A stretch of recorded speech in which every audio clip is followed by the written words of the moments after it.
Let's send a quick follow-up email. Here's a bunch of tasks and we have different owners. I'm gonna create a column here that says email. And for me, I'm gonna put in my own email, but you'll be able to see that it's gonna be different emails. Like if we have different people owning each of these things. So we'll put an email here. It's gonna show you different emails. And every time I hit follow up in the status column, in the A column, I wanna send a quick follow-up email without having to leave Google Sheets. So I'm going to show you how to set this up. Put your cursor over extensions, go to AppScript. Now, the first thing we might want to do is name this on edit, have an event E here. And I'm going to show you how this is wrong, but we're going to use this function and set up the trigger. Follow along and you'll see all the steps. Basically, it's going to be Gmail app.send email, and we're going to need three things. We're going to need who it's to, we need a subject and a body of that email. So if we have those things, then that email will send.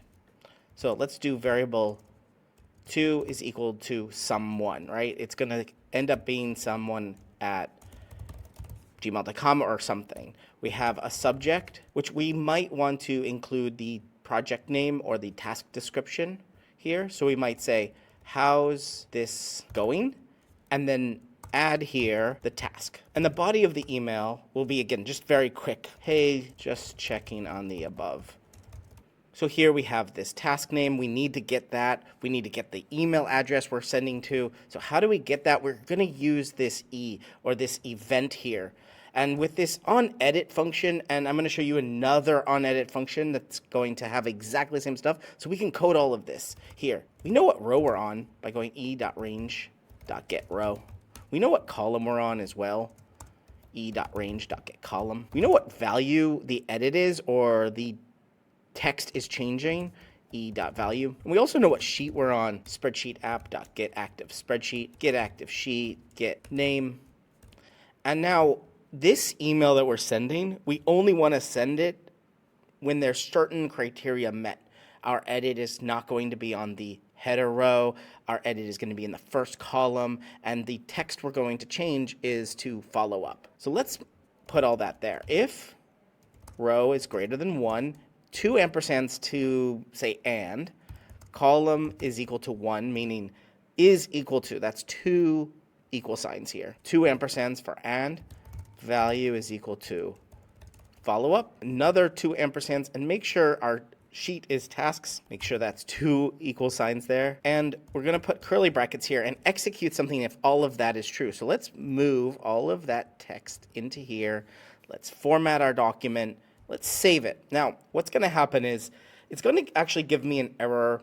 It's not going to be able to send this email, but I just want to test that all of these variables are correct and we're doing something here. So we're going to say logger.log, email would be sent. Okay, let's make sure our variable sub is here. Subject and subject is the same. We want to get the task. Before we test this, we want to get the task. So logger.log task and then plus task. So what is the task? It's going to be in the C column or the third column. So we're going to do variable task equals spreadsheet app get active spreadsheet, get active sheet, get range, the row we're in, third column dot get value. So that's the task. Let's save all that. And again, it's not going to work. It's going to give us an error, but let's just test out up to this point. Follow up, click on executions. It says failed. I know why it failed, and I'm going to get you through that failure.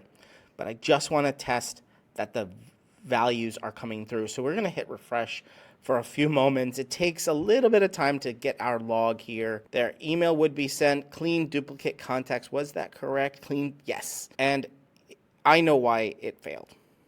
I'm going to get you through that right now. So we know our email would have sent. It would have been fine. But here's how we fix this. So we're going to change this function from the simple onEdit to send email. This is just a name we call it. You can name it anything you want. Just make sure you get this function name correct. Save it. Go over to the left side and click, and on the bottom right, click Add Trigger. Choose which function to run here. If you have multiple functions or multiple app scripts here, you'll have to pick your function out. And now event source is going to be from spreadsheet. Our event type is going to be changed to onEdit. Now this sounds like the exact same thing as onEdit, but what this does is it gives us more permissions. So we save it and we are authorizing. It's going to give us much more permissions to actually send those emails when there's an edit. Make sure you have this trigger here. And now I'm going to click on another one, draft release announcement follow up. And now I'm checking my email, and actually I got an error here because we got the wrong email. Let's go back and fix that. Let's go back to our code. We don't have to change the trigger. I realized we didn't put our email address here in this too. So we're going to use the exact same code here as variable tasks, but we're going to call this variable 2. So we're going to replace this 2 with that. And we need to know which column are we going to get the email address from. It's going to be the E column or number 5. So over here on 2, spreadsheet app.get active spreadsheet, get active sheet, get range, row, and then 5. And we're going to get the value of whatever that 2 column is or who that email address is. Let's go and let's do HR systems. This should go to number 10. So let's follow. And once we check email, it says update onboarding checklist. Is that correct? Yes. And it's Andrew plus 10. So that is going to Andrew plus 10. Perfect. So now we know that every email is going to the correct person. It's including the correct task. If you want to get this app script, check the description down below. Or if you want to be able to write this on your own with way more information, check out Master Spreadsheet Automation. It's a course I have over on Udemy. Super fun, super in-depth. It's going to get you going into Google Sheets way, way more. Enjoy it. Check it out in the description. You're watching Better Sheets here on YouTube. Make sure you check out this video or this video and subscribe right now to get more tips, tricks, how-tos. Get more out of your Google Sheets than you ever have before. I'm excited to be making a ton more videos here. Ask me questions down in the comments and I will answer them in future videos. But for right now, right here, one of these videos is going to be your next Google Sheet.